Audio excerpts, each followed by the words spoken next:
Hello and welcome to the Responsibility We Carry Athletic Support Service Learning Series. I am your co-host, Travis Ballard, and I currently serve as the N4A ECC Institutional Partnership Program Chair. And our other co-hosts are Mr. Quadjo Steele, who serves as our co-chair for the ECC IPP Committee, and Ms. Lucy Mason, who serves as our ECC IPP Learning Series Director and Editor. Today, we bring you part 3 of our learning series on new administrators, and we have a talented young leader in the intercollegiate athletic space. And more importantly, from what we have gathered from her former supervisors and colleagues, just a wonderful person, inside and out. And today we have Miss Elizabeth Gloria, football and men's golf advisor at the University of South Carolina. Liz, as it on your tag. Thank you for coming, and we look forward to just hearing your insight. No, thank you for having me. Honestly, I definitely appreciate being on here. I'm excited to get to do your intro. So started off at Florida State University, where you were a student there, and served in various roles on campus, from sport management representative to a transition and engagement academic mentor, working with the CARE Summer Bridge program as an ambassador. From there, you went on to the University of Texas at Austin, where you were working towards your master's degree in higher education. And there again, got to get a lot more experience. And so worked as a Gateway Mentor Program Coordinator, a graduate teaching assistant, and also an athletic strategy tutor. Upon graduation, she attended Florida State University and served as an assistant academic advisor with the football team, and now currently works at the University of South Carolina. So we are excited to have you here and to really get to dig into the knowledge and experience that you have. Liz, if you haven't caught on, we have a competition on intros. So is it? people think that they're getting one, but they end up getting 2 or 3. So the extra intro wasn't for you. It was for us to compete, say who can bring you out the best. So, Okay. So I hope you feel well egoed. I have the first question, and it seems you have done a lot of positions on a lot of different levels. How have you used those to shape how you handle your responsibilities now? I think a lot of my background, honestly, is working in higher ed spaces. So as Lucy mentioned, at Florida State, an alum from there, I went through the CARE program there, which is for first generation low income students. So I have a huge passion for first generation students who look like me or come from the same background as me. And again, with athletics as well too. So I think just in general, having that passion for higher ed and having that passion for athletics has helped me in this role specifically, just because again, student athletes are that population in so many ways, especially the football student athletes that I touch, right? So just being able to understand, one, the higher ed perspective of the work that I do, but as well as a sports like athletic side of this job has helped me, one, build this relationship with my students, that in turn helps make my job a lot easier when it has to come to like grade checking and, reporting on the students and all that stuff. So I think, that unique background of higher ed and my passion in first generation diversity inclusion has helped me a lot in the duties that encompass my role. As a quick follow-up, you mentioned you have this campus identity and then moved it into athletics. What was the biggest difference when you crossed over into the athletic world? It's funny because I was just talking to somebody about it too, because she's in a similar position that I was. I think the biggest challenge is, one, just entering the athletic space. Again, my undergrad, I did sports management, have an emphasis on just the higher education aspect. So I knew when I was going to my master's, I was super vocal on to my master's program director. I'm like, I want to work in athletics. What are the opportunities? And she was the one that told me, well, athletics has this situation going on. Do you want to be part of it? And I said, yes. And traditionally, I think the more traditional path of this is going to master's degree, getting a GA position in athletics. Of course, that wasn't my path. So again, just being vocal about my needs and like letting people know that I came in contact with, like, this is what I want. This is my passion. How can I get it? How can you support me? And thankfully, up until this point, everybody's been helpful. But again, it's just like, they're always, especially when it came to interviewing, they're like, oh, well, I see you've done, a lot of this in student affairs. How will that translate over to, athletics? And again, it's just overlapping. You give me is higher ed mixing with athletics combines to what I do. So it's helped me, but I think the most challenging part of it was just getting into the field in general, and getting to where I am now. So again, super thankful for the people who have poured into me from get-go, from the beginning, who I have been vocal with about my needs and my wants and my career goals, who have helped me get to where I am. Bring into a new advisor and being in that space, and we're going to have viewers that are going to be just jumping into the field just like you did. We want to really get an understanding of, what was that 30 to 90 day process for you when you were your first full-time position in that space, and how did your Florida State internship intersect and help you with how you need to come in and be progressive at that time? I think within that first 30 to 90 days, the first couple of months, and honestly within that first full year at a full-time job, it's a lot of learning, one, the university, and then two, just learning your students. I mean, the job is the job at every place, right? So I think the biggest thing is, what is a university like? What are their, requirements or majors? Who are the advisors on campus? Who are those connections that I can connect with on campus who will help my job easier, right? So I think that's within the first 30, 60 days, just getting acclimated, trying to figure out what your advising style is. Because again, this is your first full-time role, right?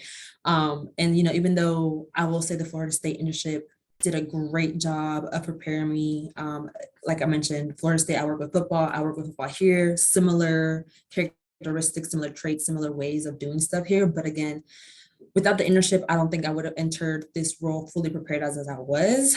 And again, the internship threw me in. Of course, a lot of the peers that I had within my cohort had come from GA positions with athletics, so they had more of an advantage as me. And I think even Charlie Hogan will attest, or even Georgina Johnson will attest, out of the intern group, I was the one probably at the bottom, if I'm not gonna lie. I just had a lot of catching up to do. I didn't really know much about it, but again, I had a one-on-one with Regina. I'm like, this is what I want. And she was like, these are my needs. And she was like, okay, I'm gonna meet you halfway. And through that internship program, I honestly was able to pull everything that I needed to, everything from eligibility, certification, literally touched all that I can so I could prepare for myself for this role. And again, so in those in the first couple months, it helped me just because I already had a baseline idea of what everything was. If anything, people in this role, in this department were like, oh, you know how to do that? We don't know how to do that. And again, these are people who are older in the field than I were. They're like, oh, that's kind of neat that you touched that at Florida State. So I think in general, the first, like I mentioned, I think in the first year, I'm about to hit a year here in a month soon. It's just learning how to advise, how do you want to handle stuff? And again, being at the internship, you have somebody to rely on, right? I had Regina, who was my direct supervisor. I'm like, hey, I have this quick question, or if the kids came and asked me something, I'd be like, I'm just starting to use Regina real quick because I don't know the answer to it. But here it's like, oh shoot, I'm actually the direct point of contact here. They expect me to know everything, and of course, is being transparent with them, be like, actually, I don't know this. Give me 2 seconds. Let me ask somebody, and I'll get back to you. So, yeah, it's just a learning process. And like I said, the Florida State internship definitely helped me, prepare me, build me, mold me again into this role. I'm glad that you hit on that point, because I do think that in our role, so much is predicated on you knowing an answer, that it is okay sometimes to say you don't know the answer, and then you go search out the resources. Mm-hmm. And so to some of the points that you mentioned about, not having the experience in athletics, but wanting to make your way over, as somebody that was new in the industry and then new in the position, I think there can be that pressure to put in extra time to try to prove your worth or prove that you are in this for, the right reasons. And I think it can make it difficult to balance or integrate yourself outside of who you are as advisor, right? Mm-hmm. And so have you been able to establish those boundaries to help with that balance or integration? And if so, what are they? Honestly, that's a great point. And I think as a department here, we talk about that all the time. I think our department, I will say, I'm super thankful because they want us to have a work-life balance, right? They want us to have an identity outside of just an advisor, because we know it's a lot of time in it. Sometimes, especially during football season, I'm putting in over 40 hours a week between games, recruitment, making sure the students are, prepared for travel, all the great, beautiful stuff about football, right? So I think for me, honestly, like one, like I mentioned, this department has just done a great job of utilizing a flex schedule. Like, hey, if you don't have to be here at 8 o'clock in the morning, if your first thing isn't until 10, there's no point in you being here at 8. Like they've been really, really flexible and really, really good about that. Because again, at the end of the day, like they understand that one, this field is becoming smaller and smaller because people are realizing like this is taking up way too much of my time, right? So for me, is just utilizing that flex schedule. Thankfully, my football team, it's me and Bobby and Justin, Bobby Beeman and Justin Light, who is Justin is the director and Bobby's the other advisor. We're a team of 3. They're super good on like, hey, if you need to step out real quick, I got you. We're not territorial with our students. Nobody here actually in the whole office is the territorial of our students at all. So it's super nice to be able to rely on a team to where like, okay, I need to put a boundary here. I need to step out. I've been here for like 7 hours. Can you handle this? They're like, cool, we got you. Don't worry about it. So honestly, I'm super thankful for that because I know it's not like that at every place, right? So, and again, just having those open conversations with my director, I let them know, I'm like, hey, I'm new to this. I don't want to burn out. I know I want to be in this field for a while, and I know the burnout rate is super high. And just being open with my director, like, these are my needs, these are my wants. How can we meet halfway so we can both be happy because I'm doing my job, but also I'm happy on my end, just making sure that I have an identity outside of just being an advisor, just being around football. So that's kind of how I've done it, just been vocal. I will say it's taken me a while to get vocal about my needs and my wants and setting those boundaries. Because again, just being super new in this field, you're like, oh, I gotta do everything that I can. But I've been super thankful again for my department here. And even Regina Johnson, I'll call her all the time, like, no, she'll be like, Liz, let's think about this. Let's set a boundary. So again, the people that have helped me and poured into me to this point have helped me put those boundaries in order so I don't just become work 24/7 person.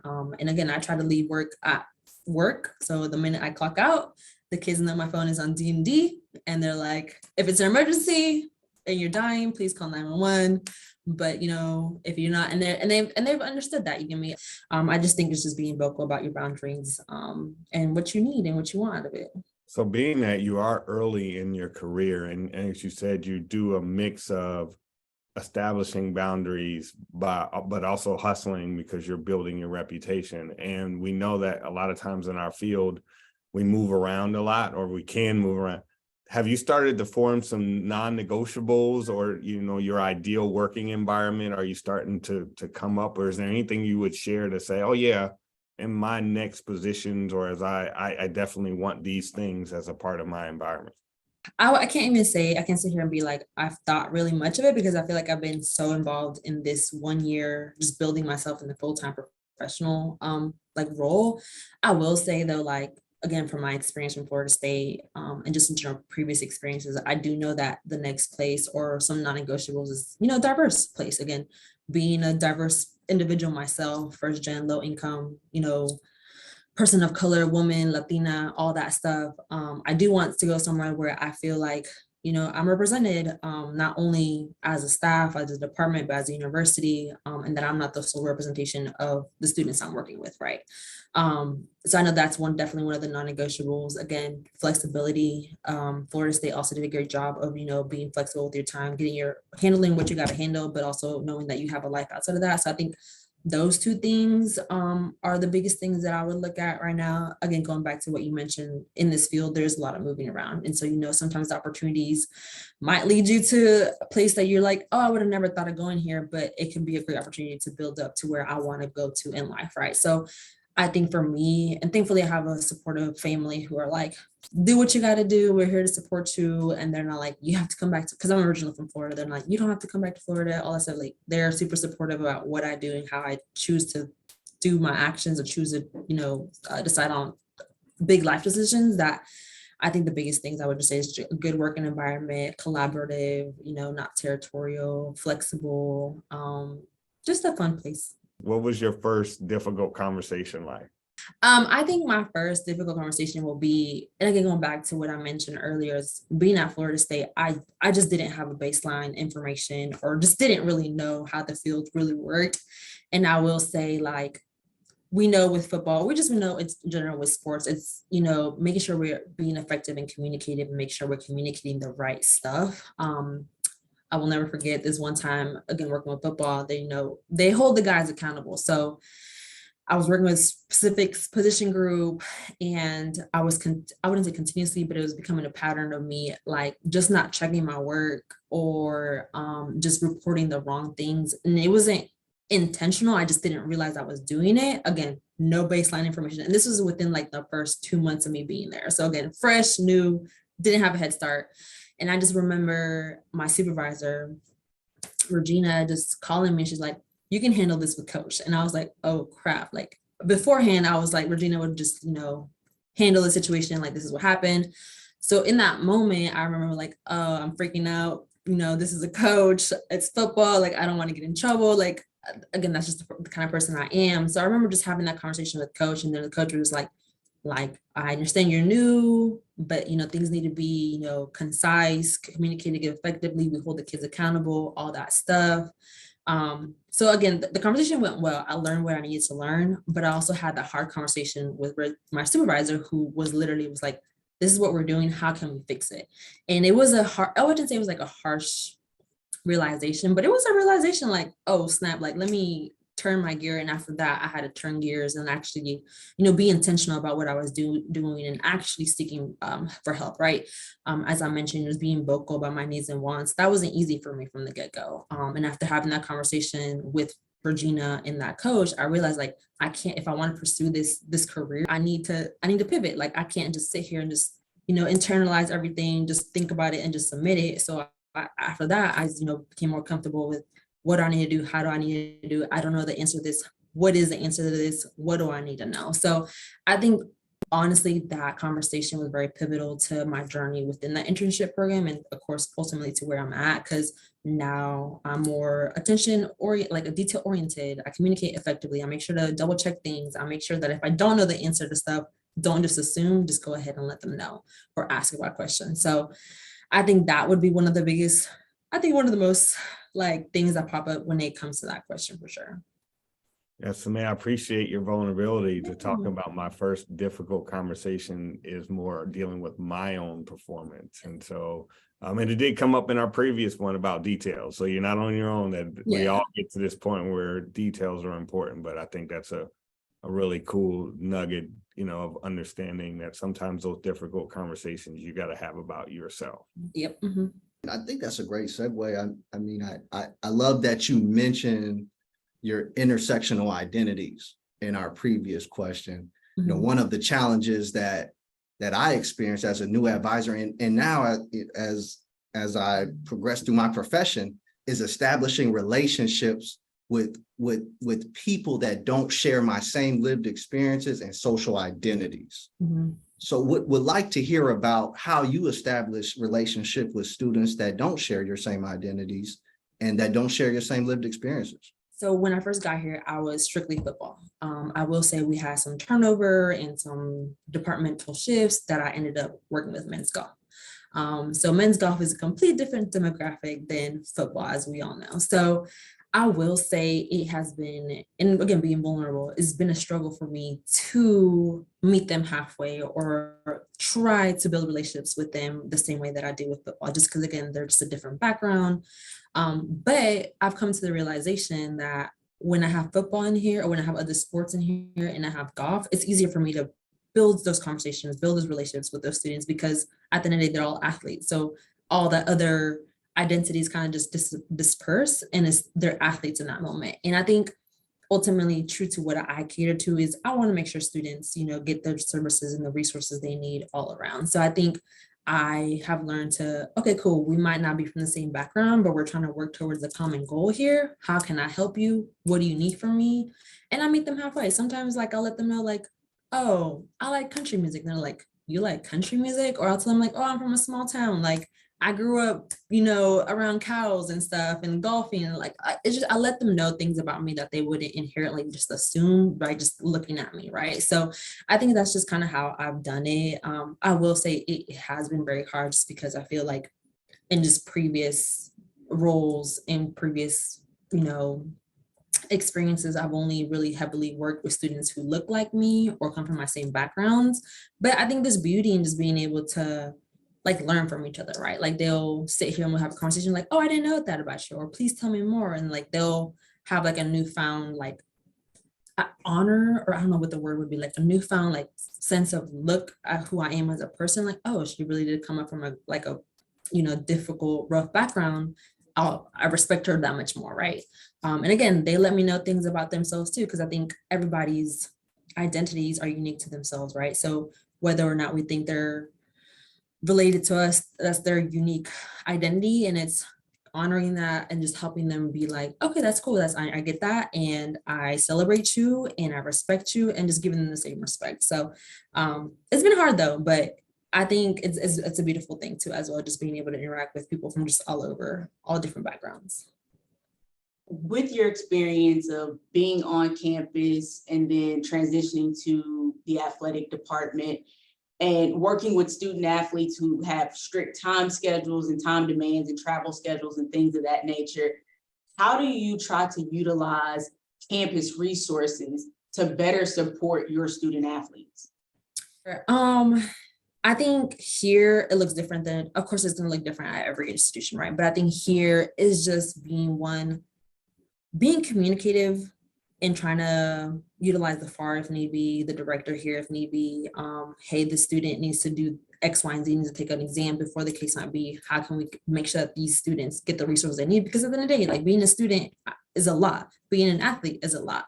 So mixing those two things together, it is a lot. So I think it's just utilizing and being, I think more so here, the relationships we have with on-campus advisors, on-campus just services in general has helped us cater to the needs of our students, right? So if we know we don't offer something in our department here, we can easily know somebody, or we have a point of contact on campus to where it's like, okay, they can help us figure out accommodations, or they can help us figure out extra tutoring that might not fit with our schedule, and they might be able to do it virtually and all that stuff. So I think goes back to relations, right? Just building those relationships with on-campus partners that you can reach out to whenever you need to, in order to make sure that we're meeting the needs of our student athletes. Another on-campus advisor that kind of helps you along the way with navigating those eligibility pieces, and not necessarily the specifics of, did they pass 6, degree applicable or PTD or things like that, but somebody that you can reach out to kind of say, hey, student is signed up for this class. Is this class counting towards the degree? Do we need to make a change? So what has your experience been with that at Florida State and currently at South Carolina? Specifically at Florida State, we were the point of contact. Like the advisors were just like, they didn't necessarily need to meet with their own campus advisors. They were just there if they needed it. And for the most part, most of our student athletes at Florida State never really met with their advisor. They just solely met with us. So again, that just completely is all us. Registering for classes, making sure they're in degree applicable classes, all literally was us. Here, I will say it is kind of split half and half. So student athletes here do have a hold on their account, an advising hold. So they must meet with their on-campus advisor in order to get that hold off and then register for classes. I will say advisors on campus do a great job of being aware of what PTD is and the differences they are for student athletes as opposed to a regular athlete or regular student. So they are aware of that. The only downside is, on-campus advisors don't necessarily know the real-time commitments an athlete might have. So they'll recommend the students their classes, but they might not give them time frames because they don't know time, conflicts with football, golf, whatever the case might be. And that's where we kind of come in. And of course, they have their own degree sheets. Every department on campus has their own degree sheets where they're counting, like this will count here, this will count there, which is helpful for us. Because if I have a quick question, I'm like, hey, does this count for this? Or they want to take this, can we substitute for this? And we're super collaborative. Like they're like, okay, cool, I'm good with that. I'll check it off. I'll update their forms. So that way it kind of just lowers the ability of just having an eligibility concern, right? It lowers the chances of that. So I will say here, it is very collaborative on campus. And even then, like they'll meet with their on-campus advisors and then come meet with us. And then we'll do the actual like planning, like what do you need to take? And sometimes, on-campus advisors will like tell them take a accounting, a stats, and a chem class at the same time. And it's like, you're a first-time freshman, playing your first time being in a football season, let's not do that. So we'll switch things around. But again, it's being collaborative with on-campus partners to be like, is this okay? Do you feel like this is fine? We get the green light and we'll go. So having those two different experiences and being new, and even for experienced people, I think this would be a great question, but do you feel as though there is less pressure in your current situation, knowing that you have kind of that other person that you can reach out to outside of athletics that can kind of help you navigate that advising piece, as opposed to it's all on you, right? It's you or bust. And so do you feel as though that's helped alleviate some of the pressures that come with the job? 100%, honestly. Again, just two different experiences at Florida State and here. At Florida State, I felt like there was more pressure on like making sure they were degree applicable, right? Making sure that you're double checking your work and making sure you're like, before they enroll, before they started, do we need to drop a class? Like, oh no, this actually doesn't count, all that stuff. Whereas here, it definitely alleviates it. Like you have a double system, right? Like they tell you, and then we get it here, and then they'll also on campus, they'll certify the students with whether or not their degree applicable or not. And we get that as well. We double check it. So it's definitely helped alleviate, again, what I do as an advisor. And it's also helped cut back on eligibility concerns, I will say. And I think that tier system, that's the system that we have here in place, should be implemented if possible at other institutions. But again, going back to that, every school is different. All the resources are different at other schools. Like they might not necessarily have the ability to do that. But I will say that it has helped alleviate the pressures of being an advisor, just because we have another on-campus advisor that we can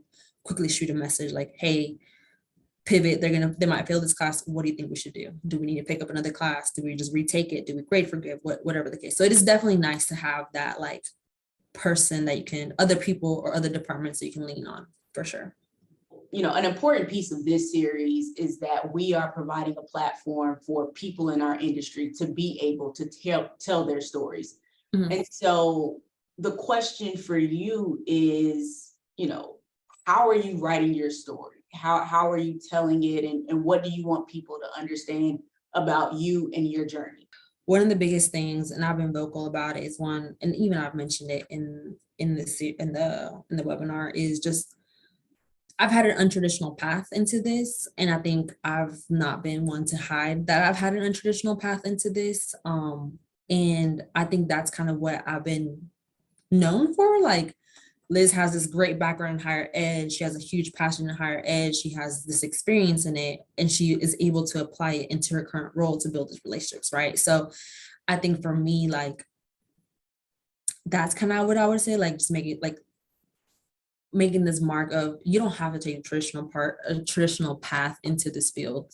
You're just being vocal about what your needs and your wants, and you're just going out for it, right? I think that's one of the biggest things that embodies me, is somebody who goes out for what she wants to. And I remember talking to Regina when she was asking me about, what are your wants after this, this internship? And I was like, I want to work with football. And she was like, okay, cool. Well, what are we doing? And how do we get that? And here I am working with football. So I think that's kind of how I would answer that question. Just, not having a traditional path and being prideful about that, and knowing that my experiences in those spaces can help collaborate to a department. One of the things, Liz, that I appreciate about you, and one of the aspects I think that's easily discernible, you have overcome so many challenges in your life. And we could just see that in this series, and with so many people, or so many ways that you have been stigmatized, and as a new advisor, as a woman of color, as first gen, I just want to commend you on being in this space right now, and what you're doing to still help other individuals, and the example that you're being for others. No, I definitely appreciate that. Again, identity, we talk about identities and what we're trying to leave a mark as in this field. And it's like, I'm open with my students, and I think that's what's made that's the joy I have in this field, right? Just being able to connect with the students. Because again, a lot of the students I do meet with are from the same backgrounds. And of course, the students who aren't from the same backgrounds, they get to learn from my background too. So I definitely take pride in that. So I definitely want to say thank you, Travis, on that. I'll take that compliment. You just made my day. Well, we're going to get you out of here on a few rapid fire questions. What would keep you in the industry for the next foreseeable future? Pay. Okay. Jokingly, half jokingly, if we're being honest, but I honestly just recognition and appreciation. I think that's core to us as humans, just being recognized and appreciated, which I think if you're getting that in a department, then that's going to keep you there. And again, just being supported, being uplifted, being poured into, honestly would help me, or just help anybody just stay in this future or in this career like long term. I'm not saying that we lack it, but I do feel we get so caught up in our own things and our own sports, every advisor, that sometimes we kind of oversee it unintentionally. But I would definitely say that. And of course, we know pay for sure. I mean, we're not paid the most, but again, maybe that'll be a shift in future. But ultimately, I enjoy what I do. So I definitely foresee myself being in this for a while. So yeah. Okay. What is something that new administrators need to hear more of? I think development after getting that full-time job. I think we do a lot of development in those, whether that's, figuring out how to do prep for an interview or like how to network and all that stuff leading up to a full-time role. But I think it's even important after you get that full-time role. Cause I mean, the chances, again, we know this field is always moving, there's opportunities popping up, and it's, how do we develop ourselves while also taking care of our job duties, but also developing ourselves for that future role? Like, what do I need to do to pour into myself? What organizations do I need to be a part of? Who do I need to talk to? Who do I need to seek out for help in this situation? So I think that's one of the biggest things I would say. All right. And then on the other end of that, because you made that transition into the what we call the bubble of athletics, what do people trying to make that transition need to hear less of? The thing that I got tired of hearing is it's such a hard career to get into, right? And I think it is in one way or the other, but I feel like if you are connected in with just one person in the field, that opens a door to so many things. And I think, I'm not even gonna lie, early on to my transitional period, I got really, discouraged because everyone kept telling me it's so hard to get into. Are you sure you want to do this? Academics is hard. Why don't you just stick out student affairs? You don't have the background or all that stuff. And I'm like, no, I know what I want and I'm going to seek for it. And I'm going to do whatever it takes to get to it. And I think that's something that we need to hear less of. And just encourage the fact that seeking those opportunities, seeking those networks, because one person can literally lead you to a whole door of opportunities out there. So. Last question. What's a responsibility that you carry in this field that you wouldn't give up?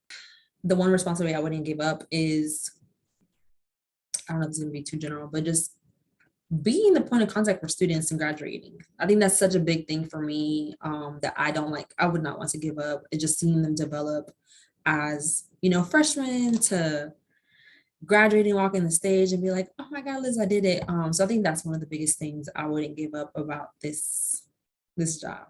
Hey, Liz, I hope authorship is in your future. I really think that your story is incredible and would be awesome for others to hear. I share everyone's sentiments and that you're not only a incredible support service leader, but you're even better human being and humanitarian. So we want to just thank you for your insight. Thank you for your collaboration with us and working with our schedules and getting you on here. Before we end, I do want to thank some of our group leaders, the ECC subcommittee partners that have helped us in this initiative. We want to thank our ECC chair, Mr. Ramon Cooper, who's been supportive of us, and Ms. Shanika Mudgeon, who serves on our N4A board, and also Ms. Jackie Nicholson, who's currently our president for the 2022-2023 for N4A. So until next time, take care, everybody.